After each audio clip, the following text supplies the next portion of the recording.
Apa yang kita gunakan saat ini adalah hak pakai, bukan hak milik. Karena kita nggak punya kemampuan untuk punya. Semua yang ada di sekitar itu kita milik Allah. Termasuk baju kita, termasuk mata kita, termasuk pendengaran kita, termasuk suara. Semua yang ada yang kita gunakan saat ini adalah milik Allah, bukan milik kita. Saat kita gunakan hak pakai, bukan hak milik. Maka di ayat ketiga tegaskan, diarahkan, ditunjukkan kita makhluk yang lemah, nggak punya kemampuan apa-apa gitu. Saat ditegaskan di ayat ketiga tentang kita punya kemampuan yang terbatas, kita nggak bisa mengendalikan sesuatu, kita memutar waktu kita nggak bisa.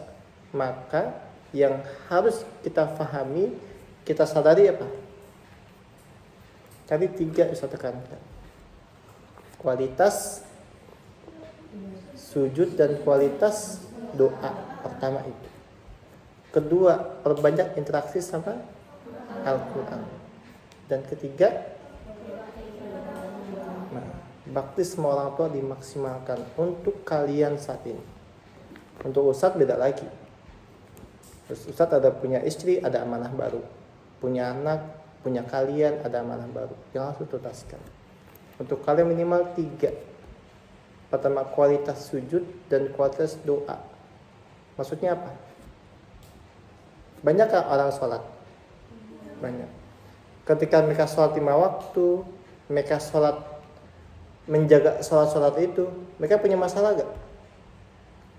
Banyakkah orang sholat tapi bunuh diri?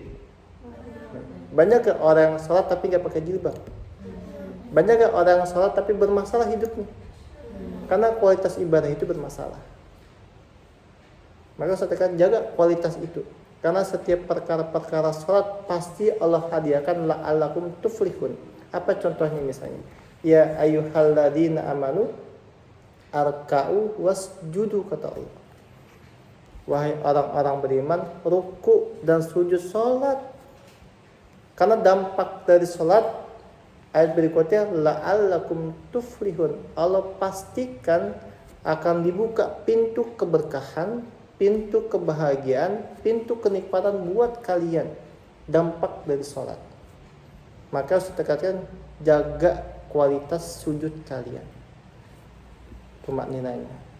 Sama jaga kualitas doa kalian. Jangan kuantitas doa, tapi kualitas doa. Setiap doa maka itu dipatenin. Ustaz selalu gak pernah melihat Allahumma inna nas'alukal huda wat tuqa wal afaf wal ghina. Itu doa yang selalu terpaten itu. Allahumma inna nas'alukal huda. Ya Allah, berikanlah hamba petunjuk. Berikanlah hamba hidayah. Wat tuqa, dan jadikanlah hamba termasuk hamba yang bertakwa.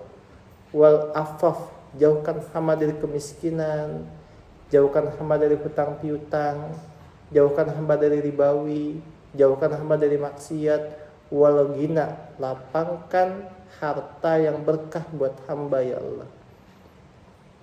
Itu doa yang harus dipatenin. Kalau kalian nggak berbahasa Arab pakai bahasa Indonesia, namanya syak, minta sama kuasa ya Allah, terus patenin doa itu. Maka doa harus berkualitas, bukan tentang banyaknya doa, tapi doa harus berkualitas.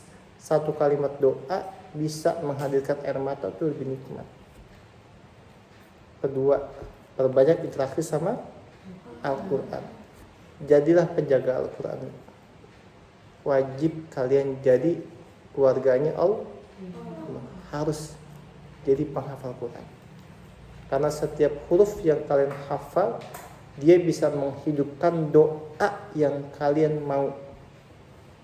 Dia bisa menghidupkan doa yang kalian mau. Setiap hurufnya. Dan terakhir, birrul walidain. Kalimatnya bir atau birga.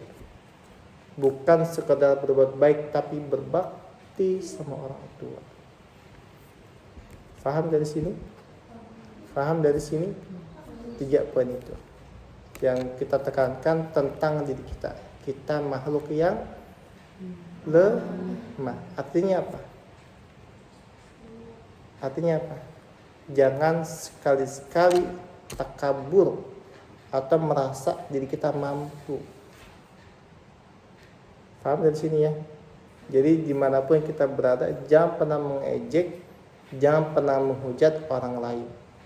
Karena apa yang kita lihat yang namanya makhluk itu ciptaan, bukan ciptaan kita. Paham dari sini?